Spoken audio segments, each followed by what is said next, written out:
Hey guys, welcome back to another Alpha World video, and today we're going to be playing a Pokemon Nuzlocke. So now, for you guys who don't know what a Pokemon Nuzlocke out there are, pretty much has two main rules. The first rule is that if a Pokemon faints, it dies and you can't use it anymore. Second rule is you have to nickname all your Pokemon so that you don't get attached to them.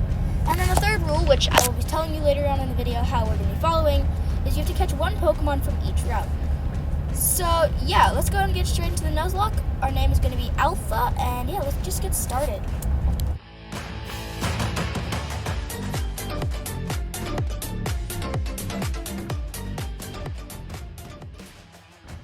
So, welcome to Pokemon She.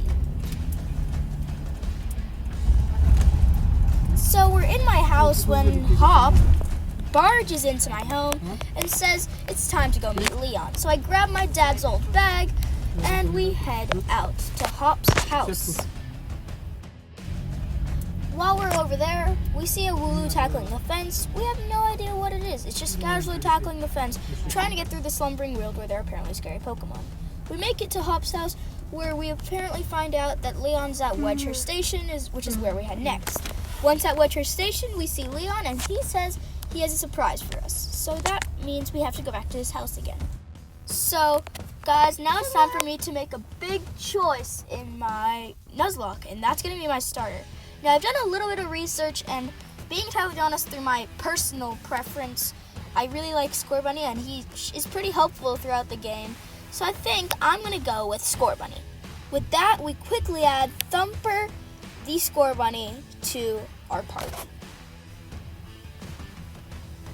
Hop takes Grookey, and that means Sobble goes on with Leon. So yeah, now that we have our Pokemon, it's time for our very first Pokemon battle. Now since Hop has two Pokemon and I only have one, it's kind of outnumbering. But since we're so good at the game, we easily destroy Hop without much problem. But you remember that Wooloo from earlier on? Yeah, now it's broken through the fence. It's in the Slumbering Weald, and we make it through to the center, where we are in the Slumbering Weald center, and it's super duper foggy. We can't see where we're going, and then this weird, I guess we could say it's weird, doggo appears out of nowhere. Then it's challenging us to a battle, and every time we try to attack it, it does absolutely nothing, and now I'm scared. So you remember that problem I was talking about earlier, how we have to find our first encounter? So what I did is I closed my eyes as tight as can be, since I didn't want to show you guys my face. I can't actually prove this to you. You just have to trust my word on it. And I found a random encounter, and apparently I found Wooloo, like a 5% encounter rate, and I found it closing my eyes. So yeah, and it was Sean the Sheep is in the party, and he's our very first Pokemon. I hope he stays with us until the very end. So next we go to Professor Sonia's house, where she hands us a Pokedex and tells us to go tell her old Gran that we have it. Next on Route 2, we find our next encounter, which is a Rookidee. Yay! And with that, Quinn the Rookidee was added to the party. Then when we made it to Professor Magnolia's house, we were asked to battle it out for an endorsement, which allows us to battle in the Champions Cup or the gym tournament, which we still proceed to absolutely destroy Hop one more time. But I guess this is alright because, yeah. So we get our endorsements, and then two big glowing things fall out of the sky known as wishing pieces. Stars.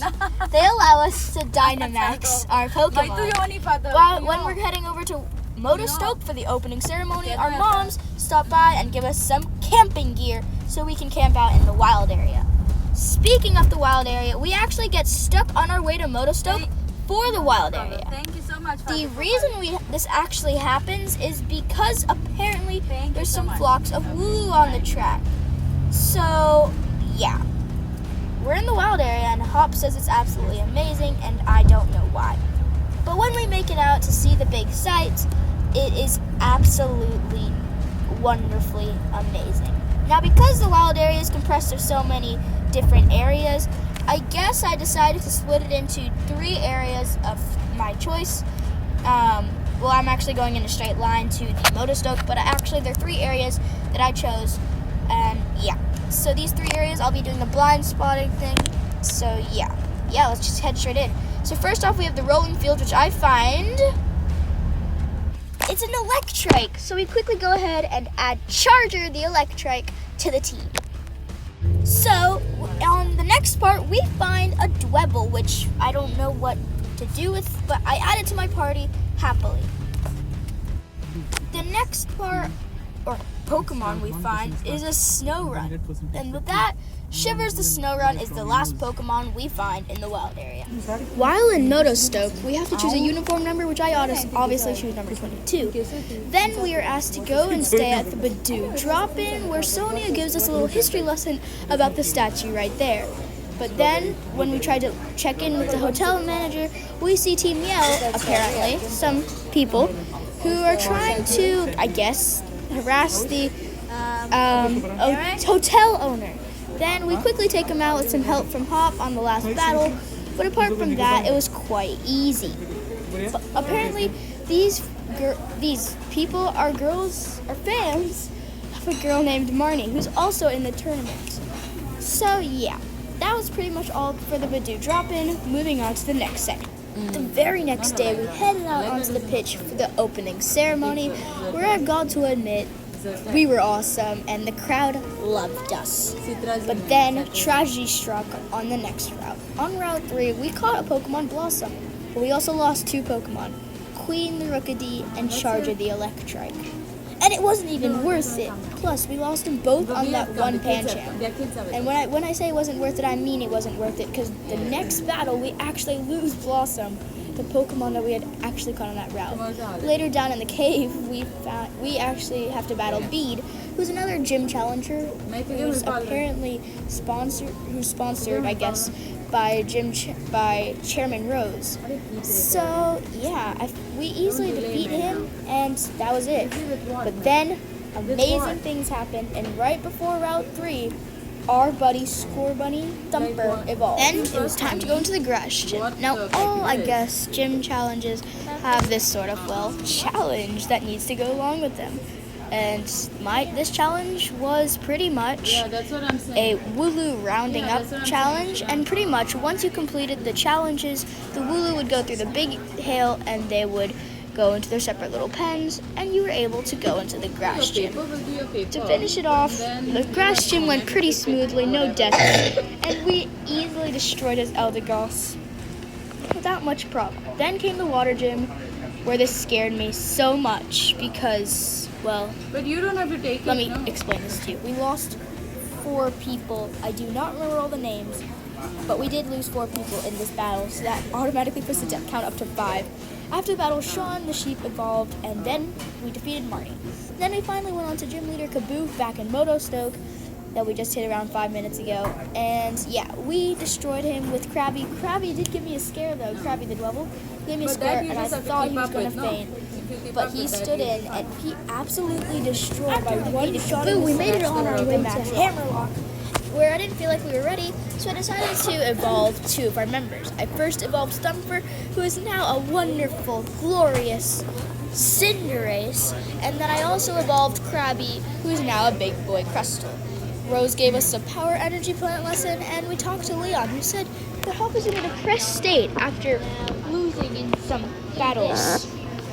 So then we head over to the vault to see some more stuff, and then, Sonia gives some more history lessons, and then something amazing happens. Our buddy Kiawe, who I caught in the wild area, in case you guys didn't know, I don't think I put that clip in there, but yeah, he evolved, and now we have a big boy Lucario, who is absolutely epic. And then we destroy Hop again, but then tragedy also strikes once more time. So here we are in the Ghost Gym taking on Alistair, and Scruffy, the Berserker, gets hit a little too hard by Hex. And that one was actually one that kind of hurt. We were able to take out the Gengar, and we were also able to take out Bede, who also destroyed a huge artifact. Once he destroyed the artifact, Sonia had an idea moment, and everything, I guess, clicked. Dun dun dun dun. She realized that the sword and shield from the myth and from all the things were put together, and she realized that they were Pokemon. In the Glimwood Tangle, our encounter was Gremlin, Morgrem, and it was time to battle Opal. Now, Opal was a little bit easy, actually. No one died, and we made it through without many problems on the way. The one thing that I could have said, though, is that Scruffy would have been helpful for this battle, seeing that it's literally a fairy gym and steel gym, and so steel is good against fairy, if you understand that. Then we made it back to Hammerlock, where we see Bede, who once again was kicked out of the tournament, the gym tournament, and Opal decides to recruit him for the next fairy gym leader. We beat Hop one more time before moving on to the next area, which is, of course, Melanie's gym. So a gremlin evolved on the way there, and Sean, the sheep, died because of a misclick. I had to accidentally heal Thumper and not Sean, which actually led to his demise. Hermitcraft reference. I'd be surprised if any of you got that. Anyways, Totem Golem evolved, which we found on Route 8. And then on Route 10, we found ourselves Clobbopus, it's actually Clobbopus. Anyways, we found a Clobbopus. And then we got the Rotom bike, which allowed us to travel across water and face Melanie. Now, Melanie and Sir Chester, she wasn't that tough, though we did have a very close call. And before I even tell you about what happened, first off, I did put Focus Sash on Crustle, which I didn't even expect was going to be helpful, until I realized that I didn't Dynamax Krabby against this. And then, thanks to the Focus Sash that I just accidentally put on it, Krabby survived. If it wasn't for that Focus Sash, I would have absolutely been destroyed. And then after that, we finish off the battle without much problem remaining. And yeah, what was you going to expect is going to happen? So, Icy also died recently because he's stuck in a whirlpool against the Jellicent, and I can't switch him out, and so I just have to sit there and watch Icy die in front of me. And it is one of the worst things I've ever seen happen in front of my face, which is annoying. Anyways, Clobbopus evolved, and yeah, now we have Blocked, which I named Clubtastic, by the way. I remembered. Once more, we have to defeat, what's her name again? Marnie, to actually get into Spike Muth. We were able to battle Piers, and like always, we defeat him without much problem, thanks to some help from Kiawe, who is actually really helpful in this battle, which was a lot more helpful than I imagined. So, yeah. Once we did that, Rayhan was no big deal, though we did lose Gremlin in the process, which actually kind of saddened me because it's a fairy type. Anyways, I got my encounter from the Lake Fat Rage, which also, very lucky, was able to be that. So now I just took all my encounters that I had recently and go ahead and leveled them up to get a full team, a backup team, and another backup team, I guess. So yeah, here's what my box looks like after the whole thing. I've got Totem Golem, Krabby, Thumper, Drake, Kiawe, Clubtastic. Then I got from my backup team Spider-Man Party, Noi, Eureka, Labo, and Blubby. The top is my regular team, and the bottom is my backup team, like I had said. So our next stop was Wyndon. After going down the Victory Road themed Route 11, we went straight in for the Champions Cup, where we immediately had to be battled by Marnie, who wasn't that big of a deal, as we easily wrecked her with a Max Ooze from our buddy Kiawe, who one-shotted her Grimmsnarl, so that wasn't really big of a problem. So once we finished off that, we moved on to the Rillaboom, or Hop's Rillaboom, where we also kind of destroyed it. And by the way, we absolutely destroyed the team purely with Clubtastic, without even having him actually have to do this. Watch this. One-shotted. With a critical hit, I mean. It's regular. But anyways, we absolutely destroyed Hop, and that means we get a chance to battle in the Champions Cup. Leon congratulates us after the match, and we go, and on the day of the tournament, we realize that something is wrong. Oleana actually, Champion Leon is talking with Champion Rose. We're not able to see them until it is until we find the key, which is hidden with one of Oleana's staffed league members, which wasn't that hard. So pretty much for the next 5 minutes of my life, which I wish I could get back now, I played hide and seek with a grown man in a Pokemon game, and we battled him every single time, which somehow he actually just seemed super fast. Once we got the key, we headed to the monorail station where they were blocking the entrance to the monorail, which means we couldn't use the key. But then Pierre started a street performance, and the crowd came through and crashed the actual barrier that they were making, and so we headed up to Rose Tower. Every level of Rose Tower, we had a different battle, and once we made it to the top, you would be able to battle Oleana. Oleana is the Chairman Rose's secretary, and yeah. Then something terrible happened, guys. I let it happen one more time. Totem Golem actually died in the fight because I thought he could take a hit, which he couldn't take. So yeah, her last Pokemon was G-Max Garbodor, which was actually quite cool. I quickly get rid of it with Drake the Dragon Ball, and then we move on to see that Chairman Rose is actually evil because he's doing that little I whisper under my breath now sound. So yeah, that's pretty much what he does there. But then we go to Wyndham Stadium and ready to take on. I switch out Tony Williams' spot with Eureka, which I think was a pretty good trade. The first battle was up against the Bede, which I completely forgot about. And so yeah, we head straight into the battle, and yeah, I think we do an alright job as we amazingly destroy his entire team with Eureka. Did I mention that Eureka died during this battle? Because if I didn't, I did now. And I replaced her with Noi Noi, which is actually really sad because I was going to use Eureka for up against Nessa because it's the only one of my Pokemon that has a grass type move. But then I realized that Dreadnought wasn't even that hard. Its defenses are solid, but as long as we use special defense, we should be fine. So I took on Dreadnought, and we easily won against it with Max Overgrowth from Noi Noi, which had Absorb, which I didn't expect to do too much, but it one-shotted it. Next up, we are up against Alistair, the Ghost-type trainer, which we also simply destroyed. It's his Gengar, so yeah. Then it was time for the last challenge that we had to face before we could battle Leon. The last challenge was actually Rayhan, who was the only battle I didn't actually go into detail in during the gym battles. So yeah, this guy was quite easy since he was a single battle. Most of his Pokemon are Dragon types, so he is Master of the Weather. So he had a Torkoal to start off with, which is something that you guys have to be aware of.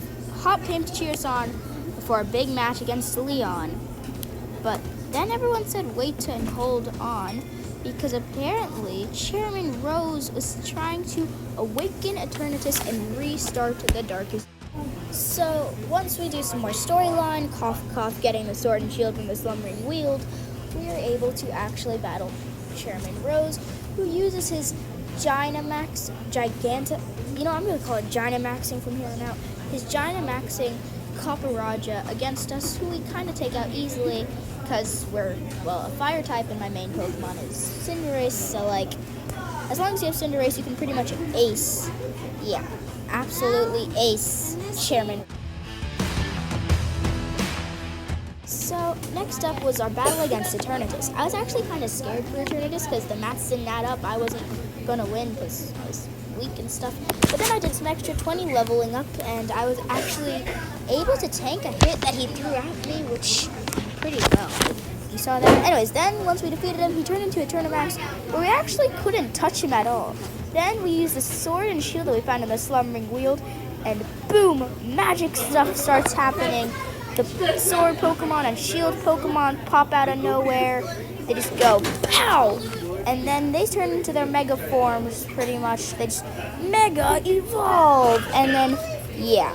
So they Mega Evolve, and pretty much they are now their legendary forms that we see on the box.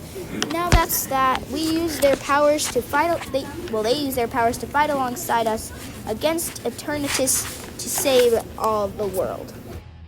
Once we defeat Eternatus, it's my job to throw the Pokeball that is able to catch Eternamax Eternatus. And somehow that mini Pokeball is big enough to hold the biggest, pretty much, Pokemon in the world, and whoa, you saw that smack. Anyways, we ended up catching the Eternatus and saving the world forever and like ever. And it's awesome. So yeah, that's pretty much the end of the main storyline. Then it was time to battle Leon. His first Pokemon was Aegislash. We immediately got rid of Aegislash with our Phantom Force. Next up, his Pokemon was Haxorus, which we took out with more Dragon Darts from Drake. He immediately switched out into his own Dragapult, which we easily one-shot with one Dragon Dart. And it was a critical hit, so I guess, there wasn't too much he could have done about it. His next Pokemon was Inteleon, who we took out with 2 more Dragon Darts. Pretty much, I think you see how it's going. Then Mr. Rhyme came out, which we took out with the Phantom Force, and then it was on to his last Pokemon. His last Pokemon was Charizard, and I was feeling a little nostalgic, so I decided to switch out to my starter against his starter. I finished it off with 2 Max Strike, and with that we had ended the Nuzlocke. 2 Max Strikes from Peter, and he was fainted. His Charizard blew up, and another reason I was scared is because my Thumper is at 23 HP, and there was a sandstorm and he had Max Rock Fall. Anyways, with that we had completed the Nuzlocke, so with no further ado, Alpha out. Hope you guys all enjoyed. Thank you for watching. See you later.